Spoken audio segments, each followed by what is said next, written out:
Hello, everyone, and welcome to Conversations in Horror, the podcast. I am your host, Kevin L. Powers. I'm also the owner and operator of Something Wicked Entertainment and Events, and welcome to this podcast in which we delve deep into the bowels of horror films. Now, if you've been listening to our show for the last few months since the beginning of 2025, we've been delving deep into many different types of subgenres of horror, as well as many different decades in horror to give you a clearer look and outlook on some of the great films that you may or may not have missed. If you have never seen these films before, it's a great pleasure to listen to us talk about them. And if you have seen them before, it's always good to go back and revisit these movies. So what we're going to be doing today is we're going to be talking about a film that I actually had not seen in a while before rewatching it for the podcast, but it's one I really liked beforehand. But watching it now with a clearer perspective gives you a different ideal of what the film is. And to speak to me about the film today is going to be the immortal Jim Adams. Welcome to the show, Jim. Oh, yes, I am your found footage man here. That's right. I think the last one we did was a found footage film. Which is very funny because the movie we're watching today, in theory, is not a found footage movie, but it ended up. It ended up. A lot of people call it that. Yes, they do. It's not. Yeah. So for everyone out there, we're going to be talking about the movie Chernobyl Diaries. Yeah. Which always gets put in the found footage genre. Mostly, I know. The filmmakers, original filmmakers behind it, have done lots of found footage movies, and the fact that the look and aesthetic to the film. Well, it was all handheld. I mean, everything pretty much was. So I think that's probably where people got confused. Yeah, and then to be honest with you, when I rewatched it, I forgot it wasn't an actual found footage film, but it does contain an actual found footage within the film, which is it does. Yes, it does. That one scene in the van there. That's right. Yeah, because there's a couple of times where they caught. I said, even this last time I watched it, knowing better. I said, "Oh, you caught yourselves. Yeah, that's not found footage because you staged that." I was like, "Oh, that's right. That's what they were doing." Okay, exactly. And I had forgotten that when I rewatched it. I was like, "Oh, it's easy to do because I think with all the handheld stuff, you think, oh, that must be what this one is." Yeah, and the time period of which it came out, there was a lot of found footage because they had been popular. Yeah. And you forget, the filmmakers behind this were actually did a couple found footage movies before this. So there you go. This kind of came out around 2000. Was this 2013 or 2012? It was right in that area, and released on 2012. Yeah, this one was the 2012 film. Mm-hmm.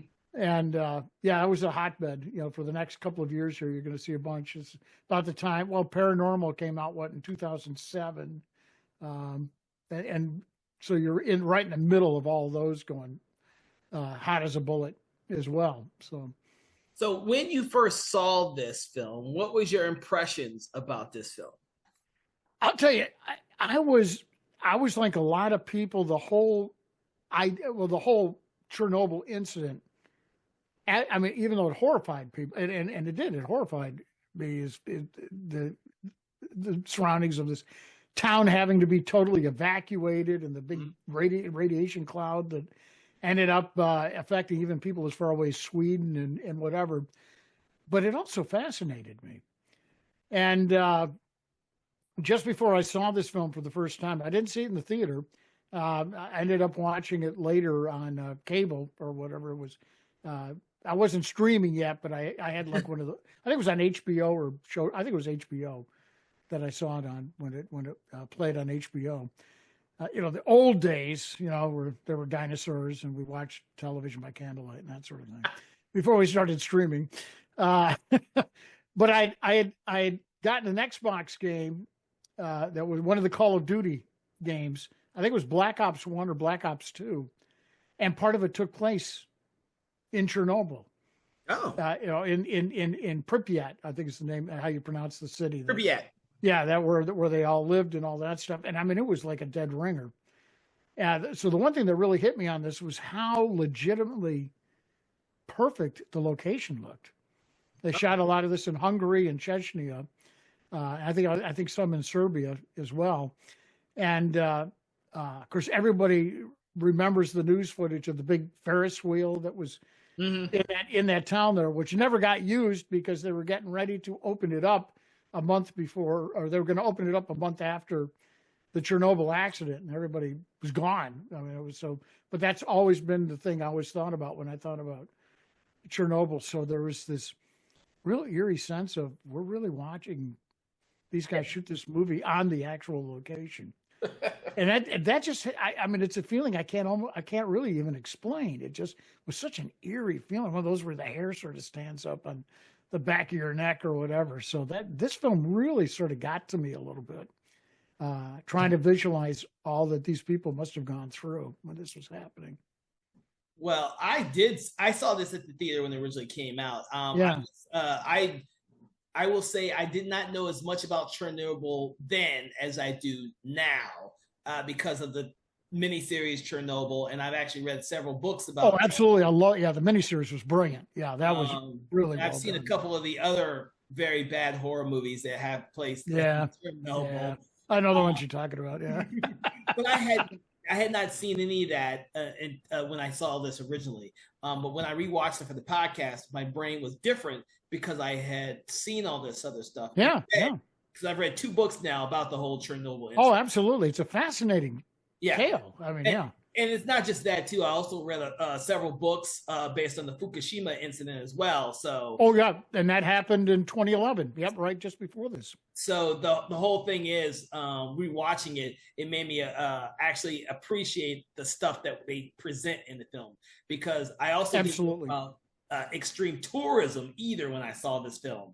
It's a real thing that people do because there's an actual show about people who do extreme tourism. Well, and they do offer tours now, just like we saw in the movie. And I mean, you could actually go over there today, and for like about $100, tour Pripyat. I mean, you're not going to make it out to the actual site because that's still pretty highly radioactive. Where the actual crater, I think they're still working on trying to seal that off, but it's still fairly radioactive out there, and will be for God knows 100 years or so. Yeah. But yeah, I didn't realize that. But when I was researching, doing a little research for our podcast here, it was like, oh yeah, you can book a tour now out there for about $100. Well, yeah. And the first thing I thought was, damn, I'd like to do that. I don't know why. There's something about this story. People who know me know that I'm a freak about the Titanic. I just, ever since I was a kid, fascinated with that whole story, and I've read every book on it and all of that. And no, I'm not a big fan of the James Cameron film. I'll just throw that in there. But anyway, that's another podcast for another time. This story is the same thing. It just absolutely fascinates me. Mm-hmm. And I'm like you. I watched the miniseries, which I thought was absolutely brilliant. Read a couple of books now on it, and just whenever I see anything that's got Chernobyl in it, I check it out. Yeah, I do that too nowadays. Yeah. So, and these guys got a lot of it right. I mean, as far as what they were making reference to, and the feeling that they presented. What it probably was like to go into this city and see what it looked like, and people literally just up and left. mm-hmm. Things that they had to leave behind. It was horrific. I think about the things I lost when the house destroyed my tornado, and I kept thinking, okay, maybe the feelings were similar, but they actually had to voluntarily leave stuff that probably meant a great deal to them because there was no time to go through mementos and family pictures and things that didn't have any kind of monetary value to them, but that were priceless as far as these people were concerned. And I thought this film did a great job of presenting the horror behind that part of it as well. Yeah. So for anyone who's probably never seen Chernobyl Diaries, and we're not going to fault you for that because the thing is, it is a found footage film, and there is a lot of people who don't watch found footage films, can't appreciate them, and all that type of stuff. So we're not going to negate the fact that there's a lot of people who have probably never seen Chernobyl Diaries. But yeah, probably not. This group of friends, it is Chris, Amanda, and Natalie, and yes. Chris's brother, Paul, decide to take a side detour from their vacation plans to do this extreme tourism that Paul hears from Yuri. Yeah, they originally were going to go to Moscow, where Chris was going to ask Amanda to marry him. He was going to formally propose, and then Paul says, "I got a great idea." And I guess we find out that Paul is sort of the reckless older brother. Yes, he's the reckless older brother who always gets Chris into trouble. Yeah. But the thing is, they decide to do this reluctantly, and it starts off really well. So the setup for this is really well done because any tourist spot, they get Yuri takes them, these four and two other guys. Was it Michael and Zoe? They take Michael. I think they were Dutch. I think they were Dutch, if I'm not mistaken. Oh, Michael was Australian. Yeah, and Zoe was the one who was from the Netherlands. Yeah. Yeah. So this couple actually wants to go there. They plan to go there, and so they have a different mentality than the other four. Oh, absolutely. Yeah, they're all excited. Yeah. Yeah. So they all end up going there, and the brilliant thing is, there's a great setup for the audience because they get to see everything as the six people are seeing it. And then Yuri, of course, is telling the story of what happened, that these people had to leave their homes and stuff like that. And all this added backdrop, all this added information goes a very long way to not only telling audiences who may have never heard of or even know about Chernobyl and what happened there and the fallout from neighboring towns. It's a great setup. It is. And for folks that like the film The China Syndrome. Oh yeah. That's basically what happened to Chernobyl. I mean, that's what we're talking about here. So if I don't profess to be able to tell scientifically what actually happened, but I mean, it's basically what they explained to the China Syndrome. There was just, there's just a big crater, a big radioactive crater there now. Which is sad, but they end up going to Pripyat, which is near the actual right where the workers all lived. Yeah, where all the workers all lived, because it's safer. Right, safer, but not nearly as safe because they encounter a wild bear, which shouldn't be there. Well, I love that Yuri said, "Well, it's safe. I have a Geiger counter." It's a cell phone. He's got a cell phone with an app on it. It was like, I didn't really notice that. It didn't stand out to me the first time I saw this movie. I saw it again and was like, wait a minute. Yeah, when you think Geiger counter, okay, we grew up with the same kind of movies. There's a little box with a little thing that looks like a microphone that you check. That's what I think of when I think of a Geiger. But this is like, no, it's a damn smartphone with an app on it. A little gauge is like, oh my God. That's what we've come up to now. Yeah, I guess that's what it's become. But it's safe. It's safe. There's not much radiation. He was an American actor, by the way. Was he? I got to throw it out because I thought, man, where'd they find this Russian guy? There were no Russian actors, I don't think, in this thing. Well, there might have been one or two, because it was all supposedly it all takes place in the Ukraine, which is sort of appropriate with what's going on now. But his name was Dmitry, and he is Russian, but he was Russian American. Dmitry Dyachenko. He was a stuntman originally. Oh wow! But he did it. Then he did a little acting. He's not with us anymore. He passed away at a real early. He was 53 years old. Died from an accidental overdose of prescription drugs. Oh damn! I think he was a stuntman. He was probably on a lot of painkillers. Oh shit! Or something. But anyway, I didn't have the gory details. It just an accidental overdose from prescription painkiller or prescription medications. But he does a great job. I think you would have thought this guy was born and bred in Russia. But no, he was born like in Los Angeles or something. Well, a lot of with what doesn't always happen with a lot of these type of found footage films. And by the way, if you haven't seen the film, despite the fact that it's kind of lumped in with the found footage genre, there's no character who actually carries the camera. It is all just the aesthetics of how the film is shot. Yeah, that's sort of the giveaway. But one of the other giveaways is that all the Russians speak English. So I guess, of course, I don't know, because he was supposed to be a tour guide, so who knows? Yeah, he's supposed to be a tour guide. But it's all shot that way. Yes, yeah. And so it gives the film a more a sense of immediacy and more realism being shot like. Oh, it does. Yeah, it's a "you are there" type feel to it. Absolutely. Yeah. So that makes it more effective because the camera is not limited to being held by an actual character in the movie. That's true. That's true. So that's actually a benefit for the film overall. Sort of the approach that TV shows like Law and Order take. And all that, because I think they got sort of that started years ago, where sometimes they would have static cameras, but the handheld stuff was for the real dramatic scenes when you're in there with the cops and the war room or whatever and all that stuff. And it really does add that. It does. That you are there type feel to it. You definitely have it in this film. Yeah. So it doesn't have the pitfalls of a found footage film, but it uses those aesthetics very well to tell the story. Yeah. Now, our sixth group, our men and women, sixth group of tourists, and Yuri, you see them go through and they see the damage that was done and everything that's left behind, and the fact that the film has been abandoned, except for when they get attacked by a bear inside one of the abandoned. Now, you think he was mutated?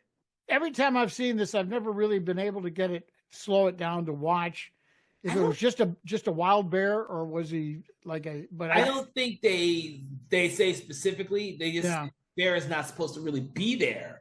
And then he was hungry, and Yuri doesn't know why it is. Yeah, he's thrown by that one. Yeah. It's the same with the wild dogs that we see later on. Oh man, that is scary stuff. Yeah. Yes. So the wild dogs that live in the town that's irradiated.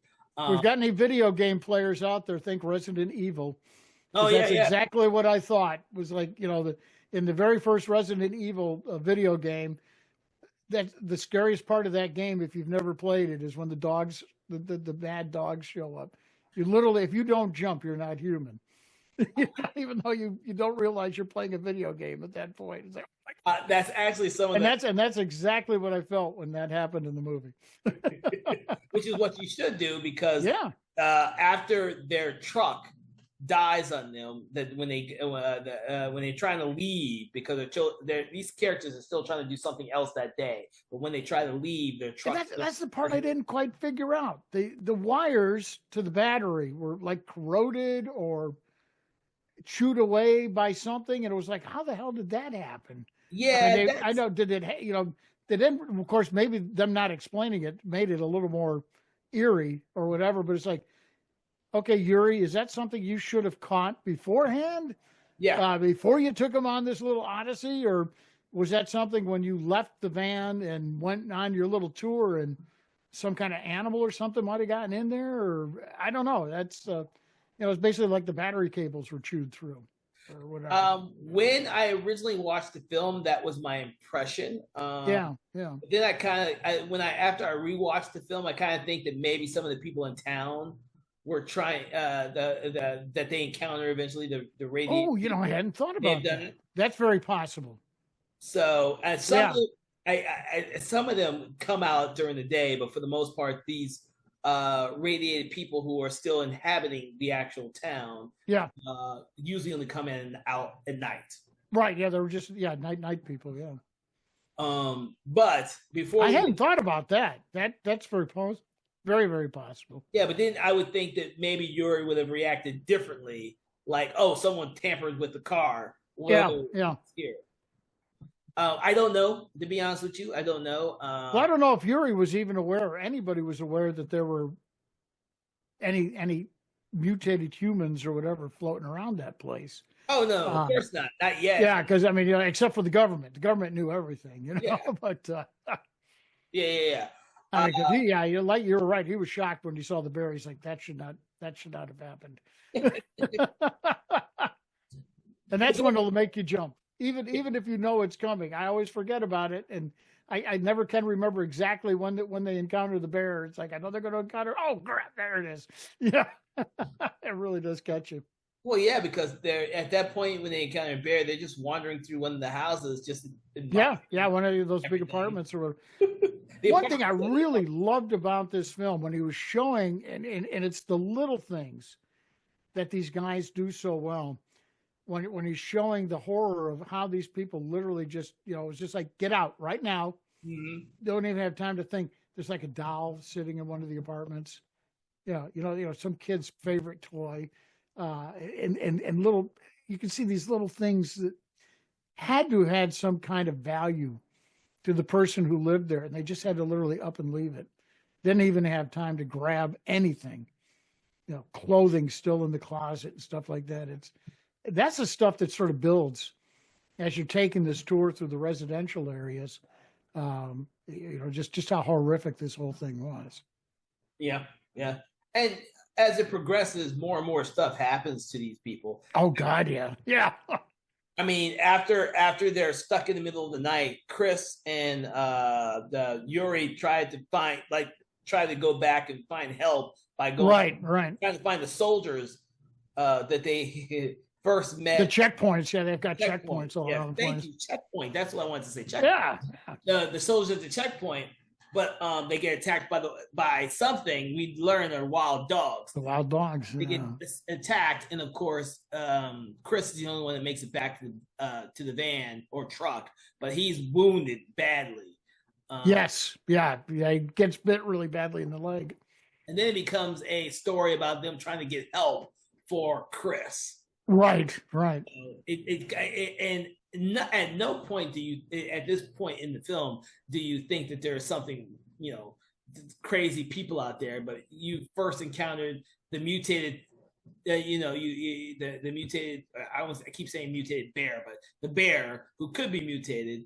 And then of course now we have been exposed to mutated fish. Oh, that's right. Just before they get to the town. Because yours plays a little joke on them, like as if one attacked them, but they're apparently mutated fish that we actually see that are in there. And the one that is really a strange one that's dead dead there just out of the water. So yeah, clearly something weird is going on with the animals because they're irradiated. So the animals, that's I just assumed you're going to find some weird animals around here, probably. Or feral, at least, just ultimate feral animals that are going to be, you figure there's not much food and they're going to be pretty desperate, so yeah. It makes it a dangerous place. And so the thing is, this doesn't all, like a lot of found footage films, you may think this is takes place in really fast one day, but they actually get there the next day. Yes. Decide to go search for Yuri first. Right. But they never find him. They find his radio. Yeah. And they find his gun too. Oh, yes, right. They do find his gun. They found he had a pistol, which wasn't much good, but they found that. So now at least they're armed with a few bullets or whatever.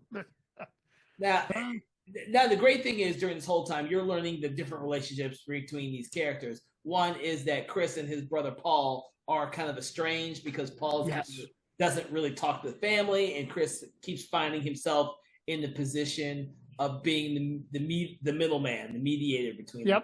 He's the younger brother, and every time he cuts Paul some slack, he gets screwed, and boy does he this time around.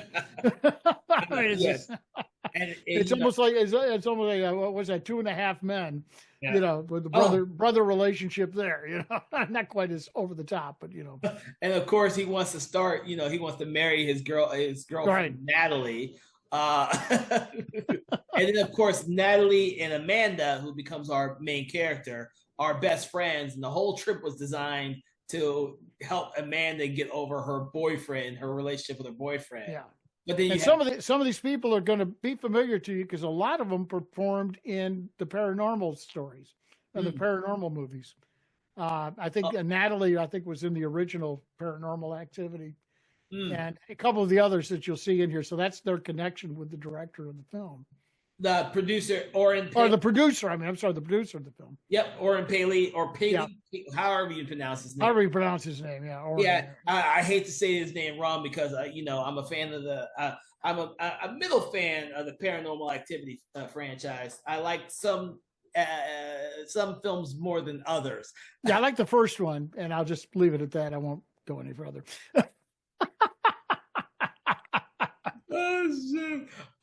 But unlike those films, this film isn't stuck with the found footage aesthetic. They can just go and do whatever they want to, which makes for a much more suspenseful film. Absolutely. Especially when they're exploring other parts of the town. Find Yuri and then to find a way out. Unfortunately, at some point they get trapped from leaving the town the easiest way by the pack of wild dogs. Right. But one of my favorite sequences is when they get to the car graveyard. That is wild. Yeah. It looks really cool. It does, yeah. And when they get into the bus that's been shot up. Yes. It's been shot up from the inside out. Right. That's the part that really got to me. It's like, that these bullets are going out, not in. Yeah, that's. And you're kind of figure out what the hell happened here. And of course, I thought the same thing of one of the characters was maybe they got a machine gun because we're talking like a lot of freaking bullets, major bullets, but they couldn't find the gun that shot them. So and until our talk right now, it didn't dawn on me that I didn't think about that. The fact that the military, that bus was a military bus with military people, and obviously they were trying to.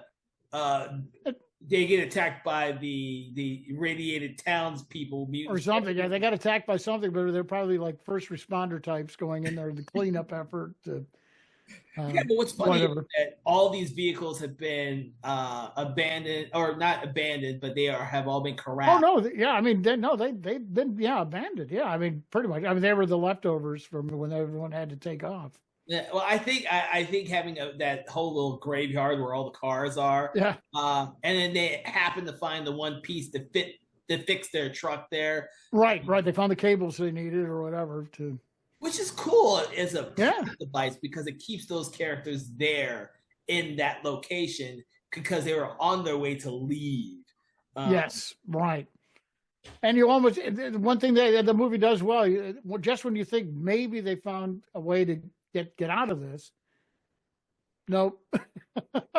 I mean, when they found the cables, I kept thinking, okay, yeah, they could, they could get these cables fixed. They could get the thing started. They can get Chris the help he needs. At least get to the checkpoint where the soldiers are and say, hey, we need some help. Because at that point, they don't care whether those guys know or not that they've been in the city. But no, the dogs have a different idea about the whole thing. It's like, nah, we're going to see what these guys look like they might be a pretty good meal. That is an unreal chase scene with the dogs. I mean, they going over this old bridge that's sort of collapsing underneath them. They're really done well. I will say a lot of the sequences in this film are done extremely well. Like they get a great usage of the location. Yes, in this film because a lot of the shots look amazing in this film. Oh, absolutely. And I think not doing the handheld by one of the characters helps the film because it helps the audience see everything, the location, and you see a lot of wide shots of the town. Yes. Whereas with your standard, found footage film, you probably wouldn't get so many wide angles. No, it's all point of view stuff, basically. Yeah. Yeah. So I commend them for that. But then, of course, by the time the characters get back to their truck, it's overturned and Chris and Natalie are missing. Yes. Yeah, that's not a good look. Yeah. Yes, but that's where we get our first actual found footage. That's right. We get it, on her phone. Or no, I don't know if it was a camera or a phone or whatever, but we also one of the other things that got to me that I didn't catch the first time around when I first saw this movie was that she's got a picture Yeah, she was. Yeah, I guess it was her camera because she was taking pictures all through the tour, and of the apartment building where the bear was. She's got a picture of the outside of it, and there's somebody standing at the window, Mm. and it's like, uh-oh, there is a person in this town, at least one. Which then we come to find out that yeah, there's a few of them floating around there. And when you see the found footage film, they realize, wait a minute, look at there's somebody in the window there. Oh, okay, jeez, oh my god. So. And then the whole movie jumps into gear after that. Right. You see the attack. You don't really see a close up of the people attacking, but you know it's a bunch of people attacking. It's not the dogs. These are humanoids. At first I thought it might have been the military, but it's not. So that kept me guessing there for a while until the big climax at the end. Yeah.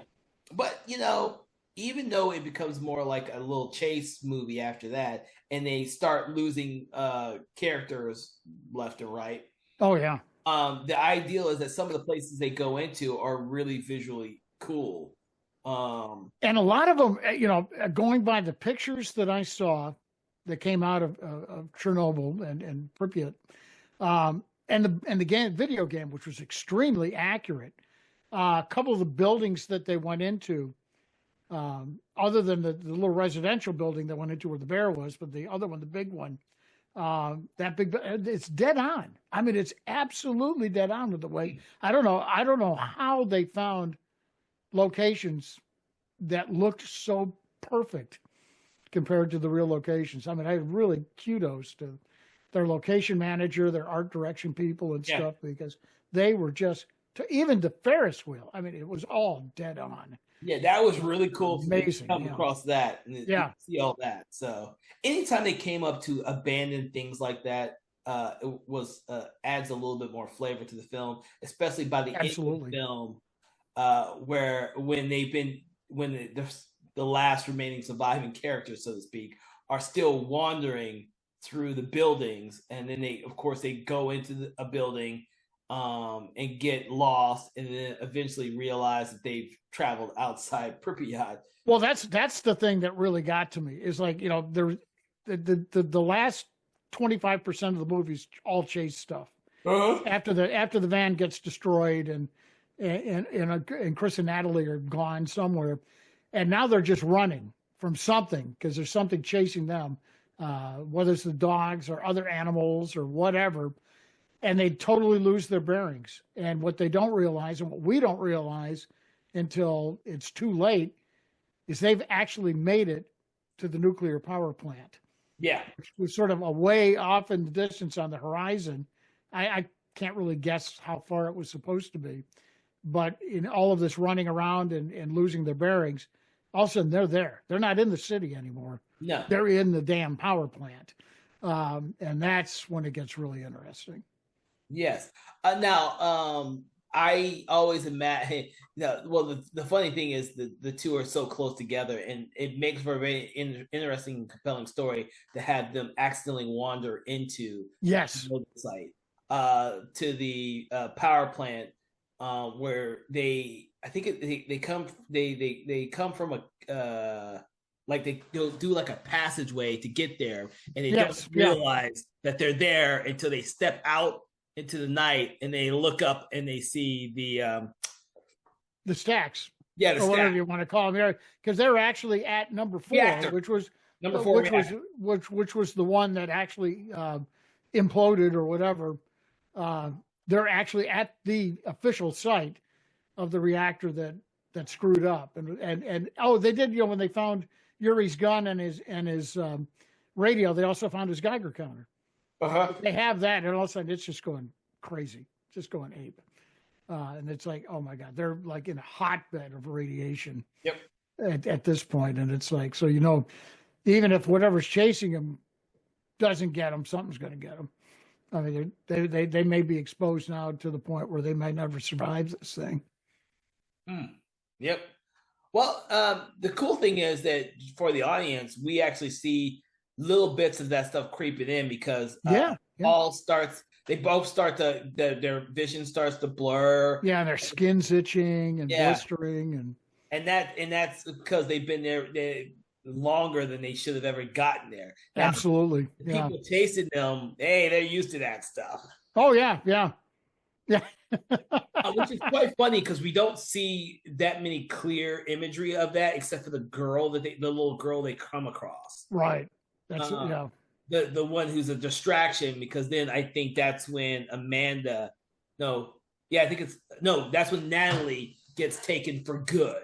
Right. Yeah. They get distracted by the young girl, and all of a sudden they turn around and Natalie's gone. Natalie's gone. They find her, and then they lose her almost immediately. And then it gets me thinking that when they first when the van first broke down and they're trying to figure out what's going on, one of the characters, I don't know if it was Natalie or Zoe or the other gal, Amanda, who said, "Sounds like a baby's crying. Did you hear that?" And then I just sort of forgot about that. And then when I saw the little girl, it was like, oh, wait a minute. They were hearing something, way back then, and that's got to be connected to this somehow. Yeah. Well, that's a very scary thought, because eventually you start realizing these people probably are having kids here. Yeah. That's it. That's the scary part. Until the very last shot. That's also a terrifying shot too, but we haven't gotten there yet. Yeah. We're getting to that good part there in a minute.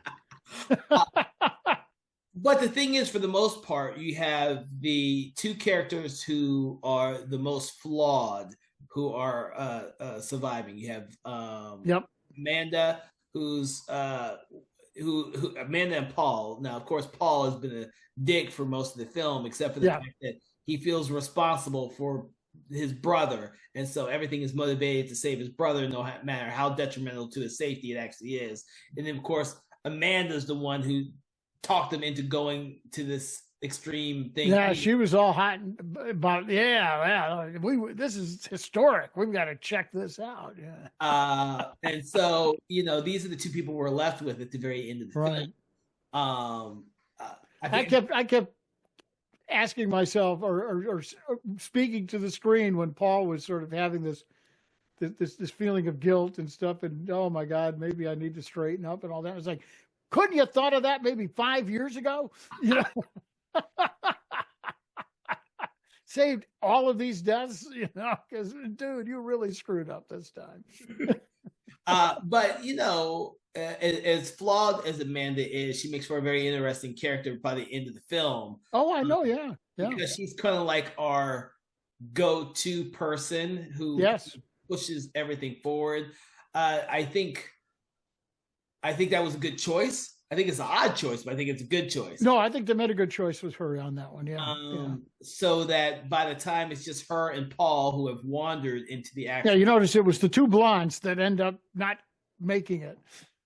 She was the only brunette, and she, as far as in the women, she was the only brunette, and she's the one, that she's the survivor, sort of.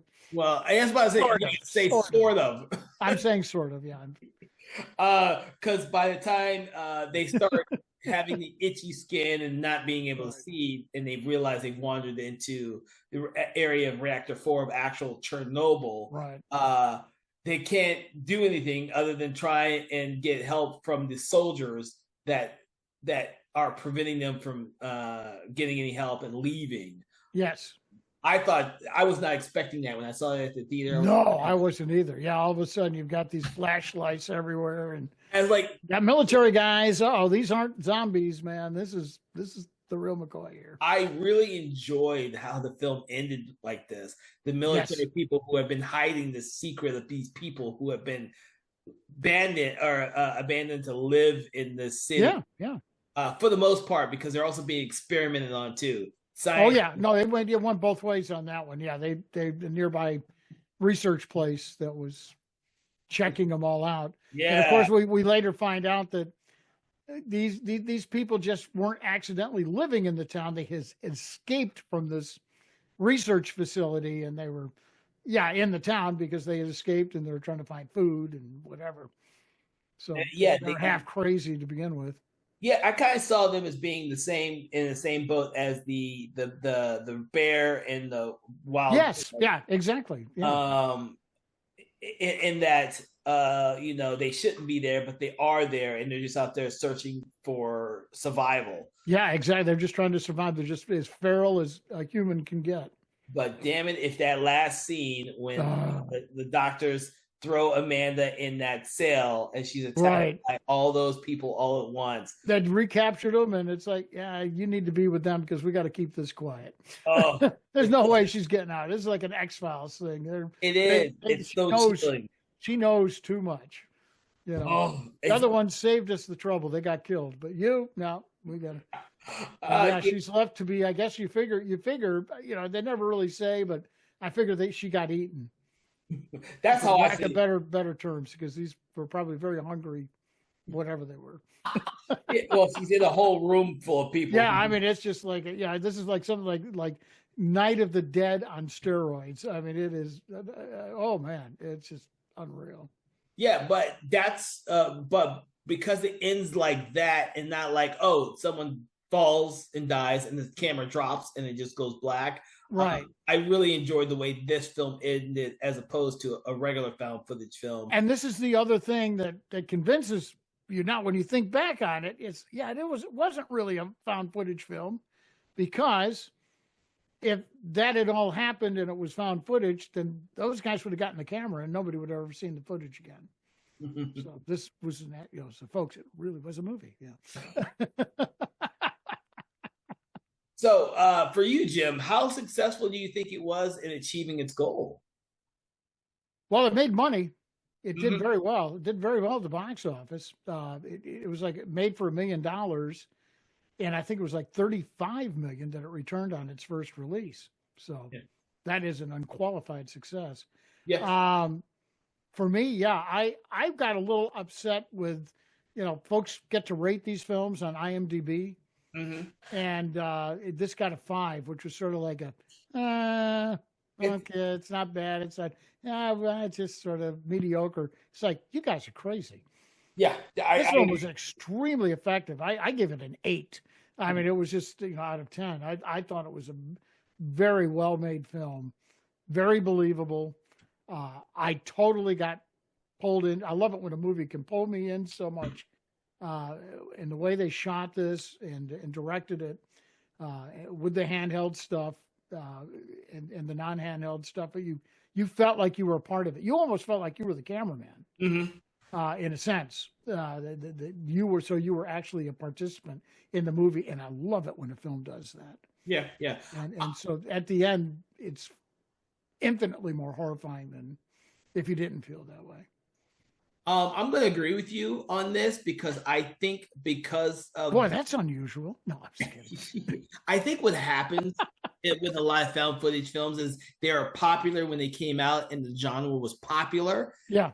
But as time goes on, and of course the found footage kind of it peaked really fast and then it dropped really fast because every filmmaker, every indie filmmaker thought they could make a found footage film with no budget, and they just were a lot more horrible than it was good. No, it just became lazy filmmaking. Yes, because they're not easy to make. In fact, they're much harder to make than a real film, I think. Yeah, I think so too. And I think that's why we see the low rating for this. I guarantee you that the rating from when it originally was released to now, there was a tremendous drop because there probably wasn't a lot of people who saw it when it originally came out. But then over time, more people have seen it.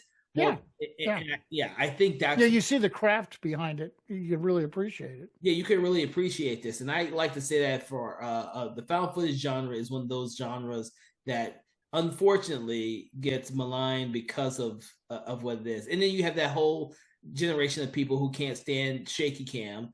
So they just they just dismiss any film with a shaky cam. Well, the thing with found footage now, so they had that big burst of success. If you were to make one, first you've got to be careful. It's going to be all in the marketing of it, because you've got to go back to what the guys did with Blair Witch Project that started the whole thing. People believed that really was footage that had been found in the middle of a forest in Maryland of these kids that went missing or whatever. And they were genius. And when it finally got figured out that this was not real, then it was a whole new ball game. But if you were going to make a successful found footage film today, you would have to go back to where you could do it in such a way that people really thought this was legit. Mm-hmm. And that takes some doing, because now everyone's going to be a little skeptical, saying, "Oh, that could be just one of those found footage films." Yeah. But so I mean, that it's a challenge. There may be a filmmaker out there who want to take that challenge, but you really, that would be the whole key. If people believe it's real, then they're very effective, extremely effective. Yeah, and now it's sort of like, I've been there, done that. I don't. I'd have to do some research on if there's been a recent one lately. It's been a while. I mean, when I think of them, Chernobyl is one of the last ones that I can recall. I know there's probably. I remember one that, but I don't think it was really billed as a found footage film. It was more billed as an alternate history film, where it dealt with a British astronaut who was in a Mercury space capsule, and that, actually the British had people up in outer space when we did too, and they were having an emergency and all that stuff, and it really pulls you in, because the whole time, the first half of that movie, I kept thinking that didn't happen. The British didn't have any astronauts and all, but then you get into the story so much, you're like, man, is this guy going to make it or whatever? But that wasn't really found footage. That was more one of those, you change history a little bit.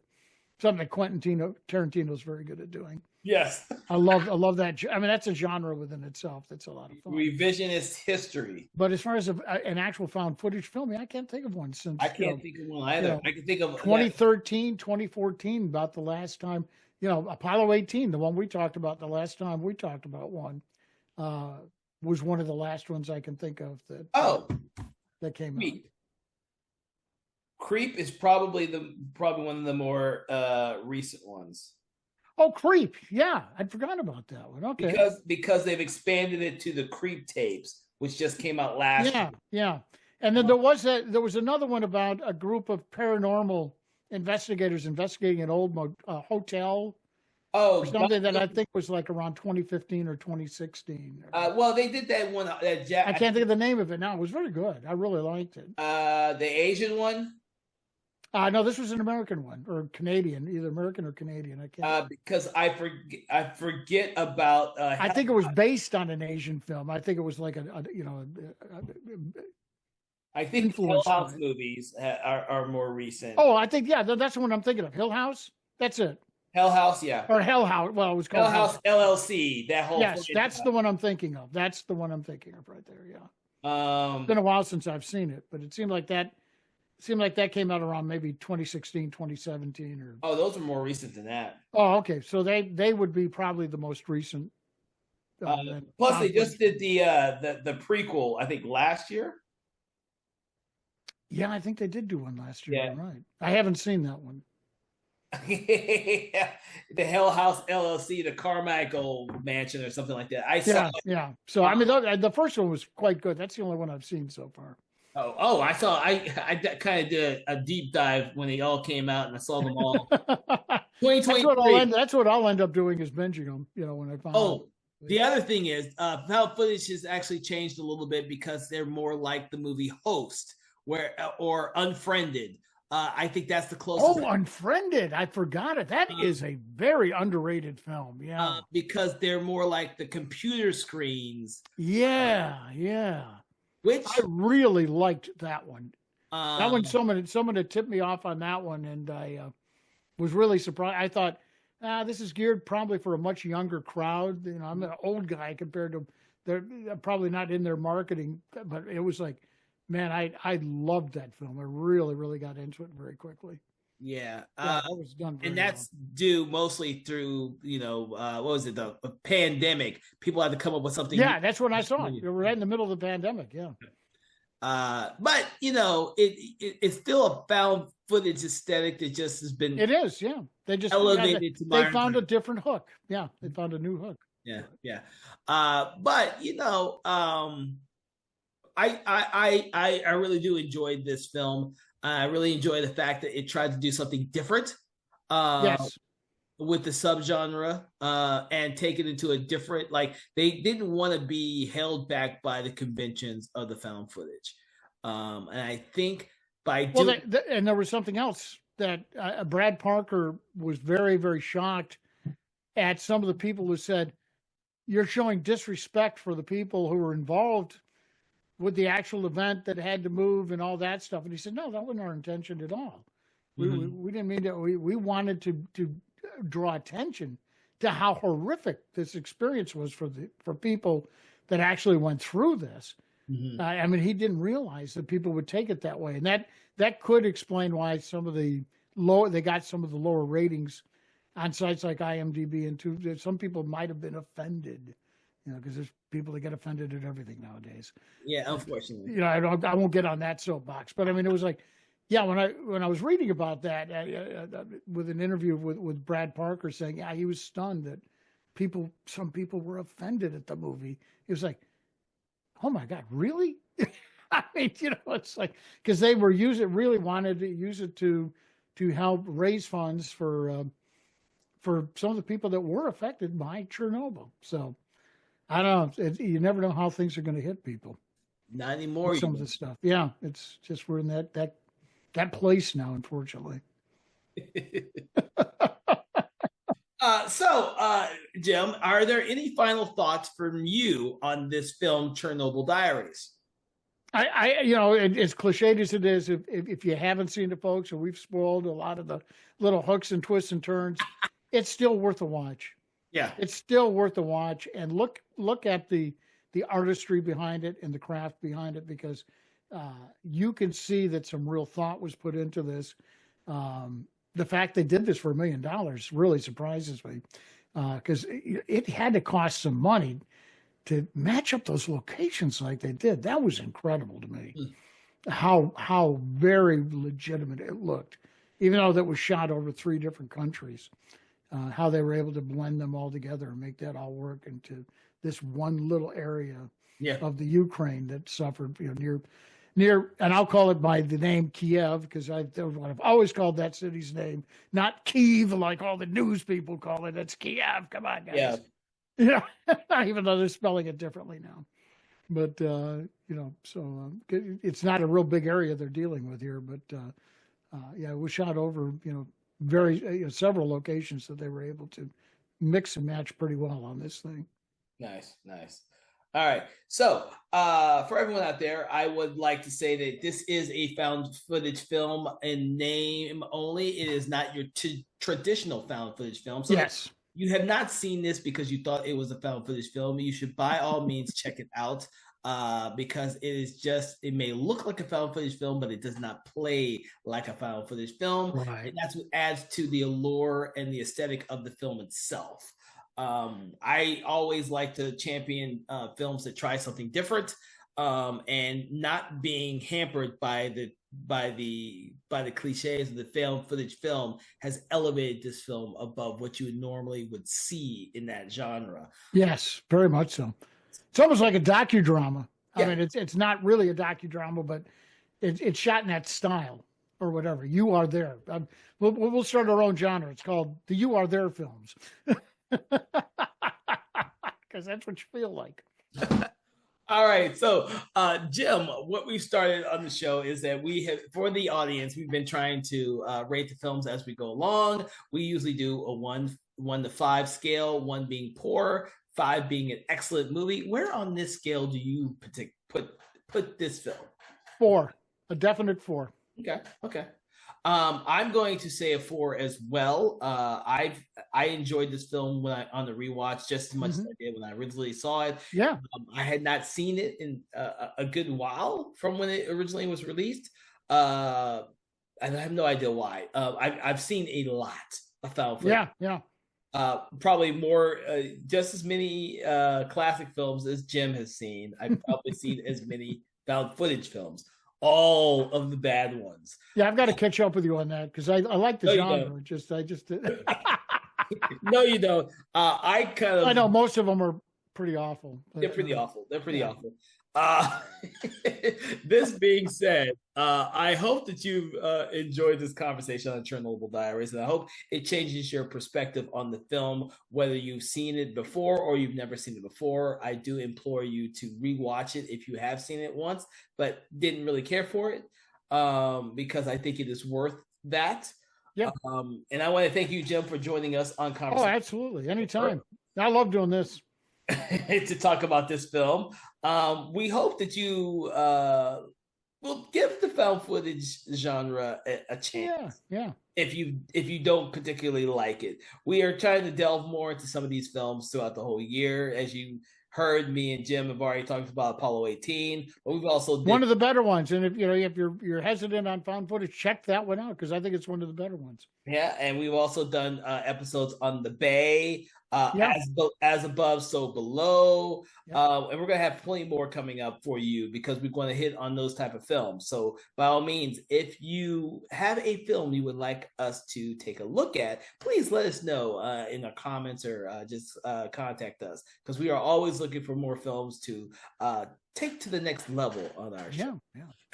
From all of us at Something Wicked Entertainment, we hope that you've enjoyed this episode of Conversations in Horror. Make sure to go to your favorite podcast app to like, subscribe, do that thing you do with your favorite podcast so you never miss an episode. And leave a comment. Leave comments. And don't forget to check out some of the previous episodes because we delved a lot into a lot of different things. And we have plenty of stuff coming up for you every Wednesday at 8 a.m. Yeah. From all of us here at Something Wicked. Fun one coming up, From all of us here at Something Wicked Entertainment, we wish you a very great day. Conversations in Horror is a Broken Lighthouse Pictures production, written, produced, and directed by Kevin L. Powers, executive producer Kelly A. Inoka. All contents and material from this episode of Conversations in Horror is copyright 2025 Broken Lighthouse Pictures.